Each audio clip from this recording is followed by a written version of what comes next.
भारत को पाकिस्तान की गीदड़ भभकी। कश्मीर में कुछ किया तो ठीक नहीं होगा, पाकिस्तान ने कहा। पूरे इलाके की शांति खतरे में पड़ेगी। भारत का पाकिस्तान को दो टूक जवाब, पाकिस्तान मुंह बंद करे, बोलने का हक नहीं।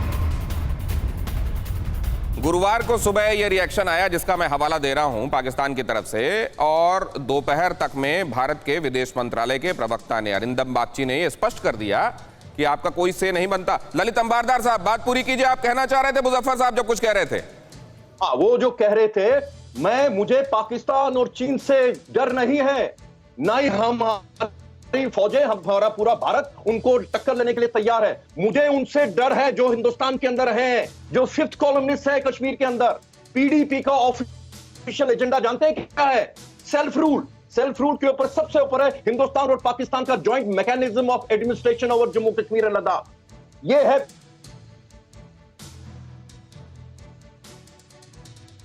सभा का मेंबर लाइव असेंबली में। उन्होंने 2 साल पहले पाकिस्तान जिंदाबाद, बाहर जब पत्रकारों ने पूछा कि क्यों बोला, वो मुसलमान हूं मैं, भावुक हो गया।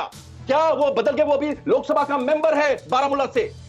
फारूक अब्दुल्ला चीन को दुहाई दे रहा है कि मुझे यहां पे 370 बहाल करके रख दो। मुझे इन लोग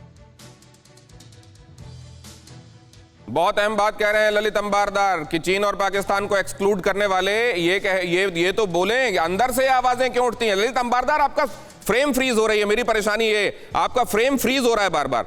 अगर इनका फ्रेम फ्रीज भी होता है तो इनकी आवाज लेते रहिएगा प्लीज। हाँ बोलिए ललित अंबारदार।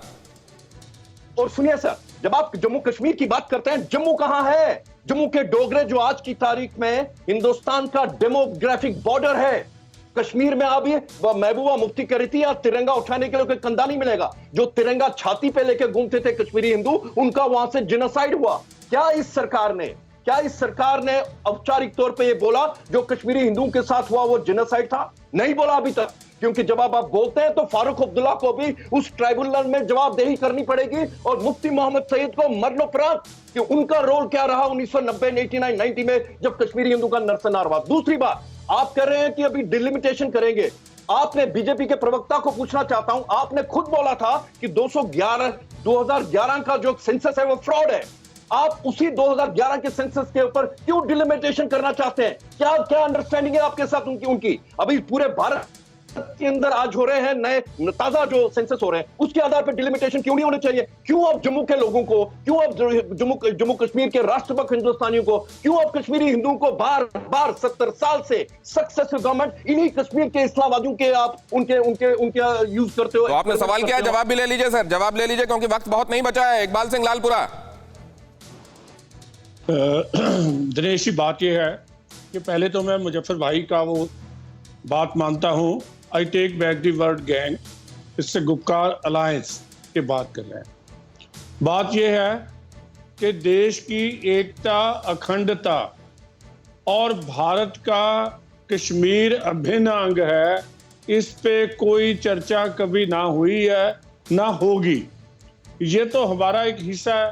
बात हमारी है कि डेमोक्रेसी फिर से बहाल हो और शांति हो। जहां शांति नहीं वहां प्रोग्रेस नहीं हो सकती। तो कश्मीर को आगे बढ़ाना है। मेडिकल कॉलेज बने हैं, वहां टनल बनी है, सब कुछ हो रहा है। कश्मीर में टूरिज्म आ रहा है। सो ये आगे बड़े गलतियां पीछे हुई हैं। जिन लोगों ने गलतियां की हैं, मैं उन भाइयों को कहता हूं वो अपने अंदर से समझे। ठीक है, भारत में बैठ के पाकिस्तान की बात नहीं हो सकती, ना करनी चाहिए। इससे बड़ा देशद्रोह और कोई नहीं है। लेकिन विकास तभी होगा अगर शांति में हमारा साथ होंगे। ठीक है, मुजफ्फर साहब करना चाहूँगा।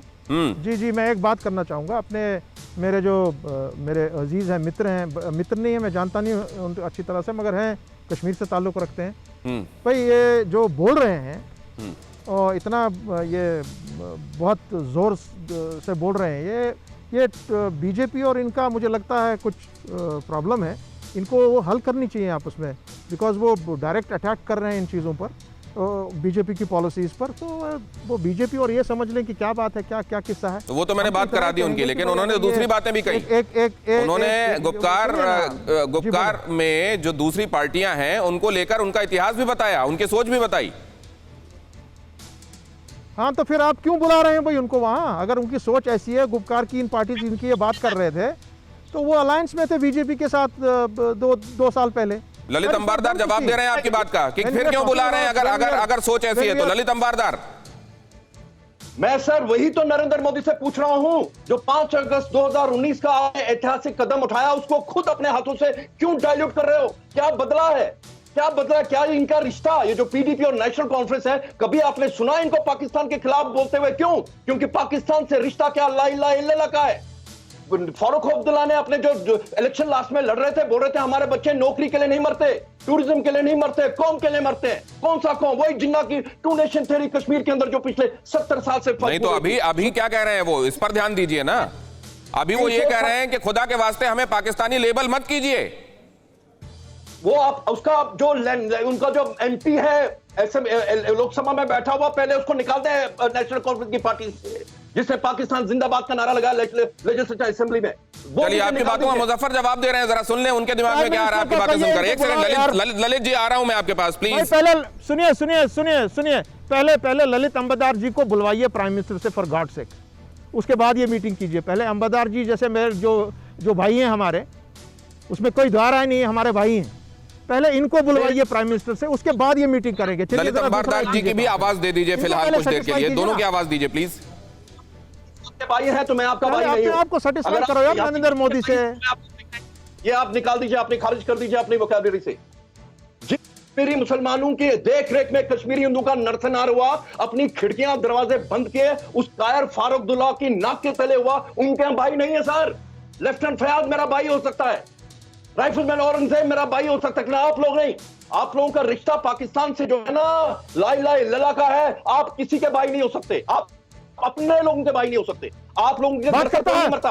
वो क्या अजीब बात है यार, बड़े अच्छे माहौल में हम बात कर रहे हैं, ऐसी बातें करते रहे हो। लेकिन मुझे एक चीज लगती है ललित अंबारदार, मुजफ्फर साहब, मुझे एक चीज लगती है you go and make him speak with the prime minister कि अब इतिहास से आगे बढ़ने का वक्त आ गया है, कई चीजों को भुलाकर और कई चीजों को अब समायोजित करके सामने चलने का वक्त आ गया है।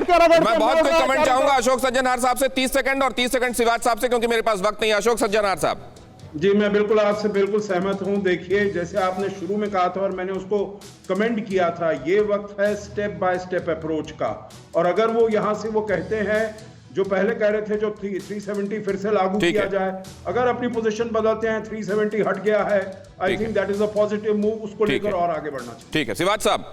देखो दिनेश, इसमें शक और सवाल नहीं कि जो आर्टिकल 370 और 35 एक हिस्ट्री है। अब अगला स्टेप है, आपके पास वहां इलेक्शन होने चाहिए और वहां पर जो भी पार्टी जीती वो आनी चाहिए और उसके बाद इसको स्टेट का पूरा एक दर्जा देना चाहिए। ये नॉर्मल स्टेप है और मुझे लगता है ये आने वाले समय में होगा, क्योंकि हमारी सिक्योरिटी सिचुएशन बहुत अच्छी हुई है और आज हमारा इन्फिल्ट्रेशन ग्रेड भी बहुत अच्छा है और चाइना और पाकिस्तान के साथ हम मजबूत हैं और हम बहुत शुक्रिया हमारे मेहमानों का। सर माफ कीजिए आपको बीच में रोक रहा हूं, क्योंकि वैसे ही हम टाइम एक्सीड कर गए हैं, मुझको बार बार पीसीआर इसलिए टोक भी रहा है। बहुत धन्यवाद हमारे मेहमानों का हमारे साथ चर्चा में जुड़ने के लिए। फिक्र आपकी, सोमवार से शुक्रवार रात 9 बजे सिर्फ TV9 भारतवर्ष पर।